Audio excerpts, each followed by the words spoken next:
అసలు నరకాసురుడి వధ ఎలా జరిగింది? అతడిని ఎవరు సంహరించారు? కృష్ణుడా లేక సత్యభామ? ఆ కథ ఈ వీడియోలో తెలుసుకుందాం. నరకాసురుడు భూదేవి పుత్రుడు. అతడు మహాబలశాలి.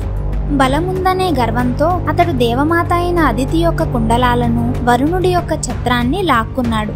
దేవతలకు చెందిన మణిపర్వతాన్ని వశం చేసుకున్నాడు. అంతేకాక దేవతలను కూడా చాలా విధాలుగా వేధిస్తున్నాడు.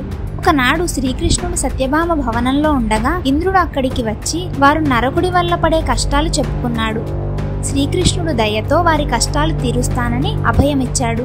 శ్రీకృష్ణుడు నరకుడి నగరమైన ప్రాగ్జ్యోతిషపురానికి వెళ్లడానికి సిద్ధమవుతున్నాడు.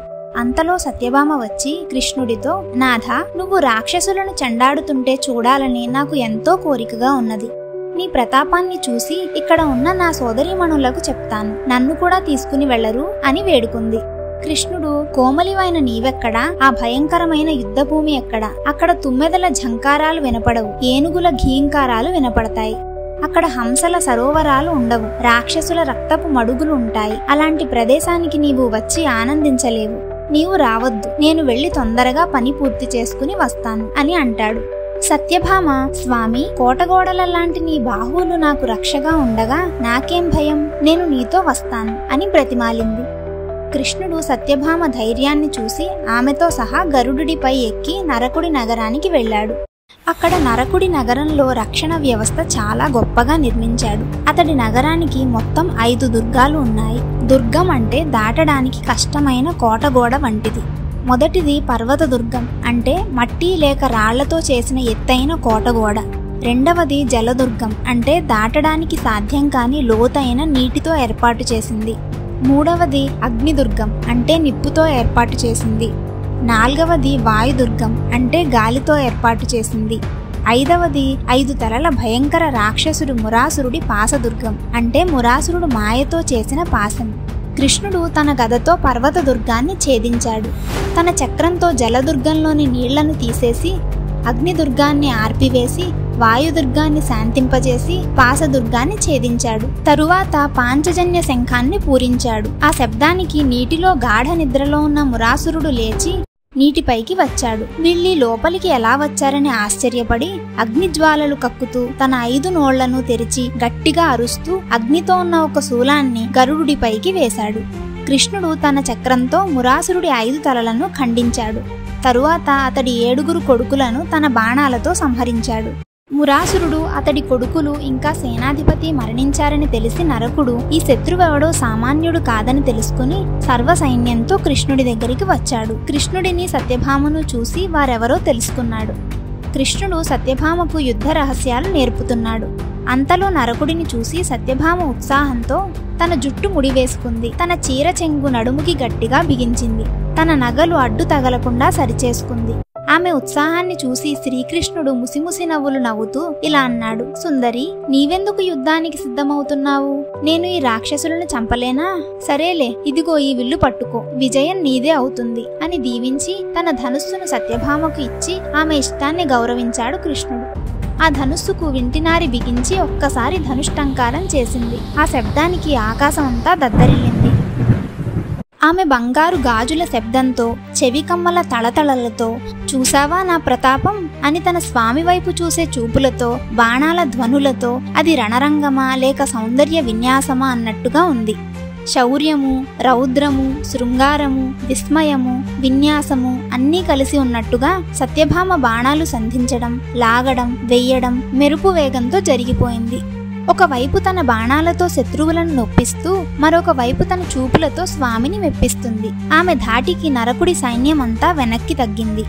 అప్పుడు కృష్ణుడు సత్యభామకు ఉపశమనం కలిగించడానికి ఆమెతో, సత్య, నీ ధాటికి శత్రు సైన్యం అంతా పారిపోయింది. విజయం నిన్ను వరించింది. నీ ధైర్యానికి నేను సంతోషించాను.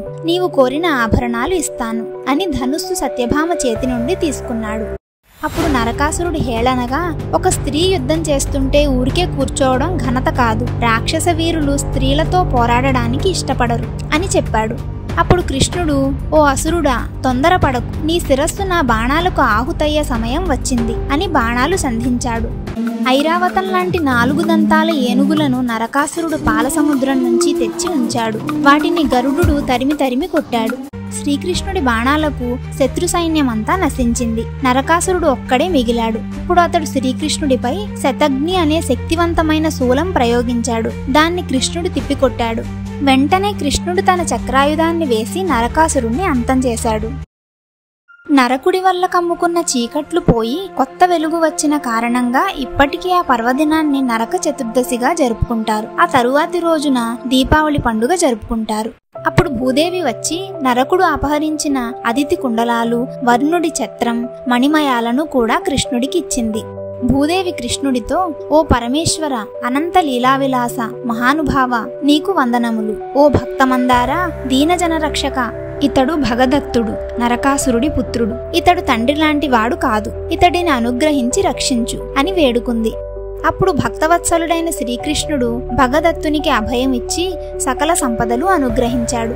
తరువాత నరకుడి సౌధంలోకి వెళ్లి అక్కడ అతడు బంధించిన 16,000 మంది రాజకన్యకలను చూశాడు. శ్రీకృష్ణుని దర్శించగానే వారి చీకటి బ్రతుకులకు వెలుగు వచ్చినంత ఆనందం కలిగింది.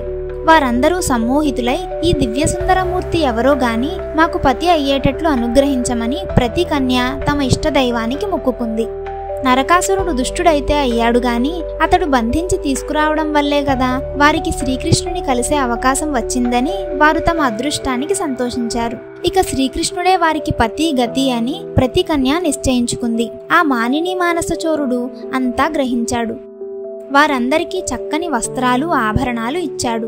అసురుడి చేత అపహరించబడిన వీరిని తమ తల్లిదండ్రులు కూడా స్వీకరించరు కనుక వారు అనాథలై నశిస్తారని సర్వజ్ఞుడైన శ్రీకృష్ణుడు వారి యోగక్షేమాలను తానే స్వయంగా చూసుకుందామని నిర్ణయించుకున్నాడు. వారందరినీ ఏనుగులు, గుర్రాలు, రథాలు ఇచ్చి ద్వారకకు పంపాడు. తరువాత శ్రీకృష్ణుడు సత్యభామ దేవలోకానికి వెళ్లి అక్కడ దేవమాత అదితికి తన కుండలాలు, వరుణుడికి తన ఛత్రం ఇచ్చారు. దేవేంద్రుడు, శచీదేవి శ్రీకృష్ణుడిని, సత్యభామను సత్కరించారు. తరువాత శ్రీకృష్ణుడు ద్వారక చేరుకుని ఆ 16,000 మందికి వేరువేరు గృహాలను ఏర్పాటు చేశాడు. ఒక శుభముహూర్తాన 16,000 కృష్ణ స్వరూపాలు ధరించి శాస్త్రోక్తంగా వారిని వివాహం చేసుకున్నాడు. అందరికీ ఒకేలాగా కనిపించి వినిపించి వారికి కృష్ణుడు కేవలం నావాడే అనిపించేలా చేశాడు. వారి భాగ్యమే భాగ్యము కదా. 1000 సంవత్సరాలు తపస్సు చేసిన ఋషులకి కూడా కలగని అపూర్వ భాగ్యము వారికి కలిగింది. శ్రీకృష్ణుడి దర్శన, స్పర్శన, సంభాషణమే కాకుండా పాదసేవా భాగ్యము కూడా వాళ్ళకి దక్కింది. అయినా విశ్వమంతా నిండి ఉన్న స్వామికి ఆ 16,000 మందితో అన్ని వేళలా కలిసి ఉండడం వింతేమీ కాదు కదా. మనందరి జీవితాల్లో కూడా కృష్ణయ్య ఇంకా ఇంకా వెలుగులు తేవాలని కోరుకుంటూ స్వస్తి.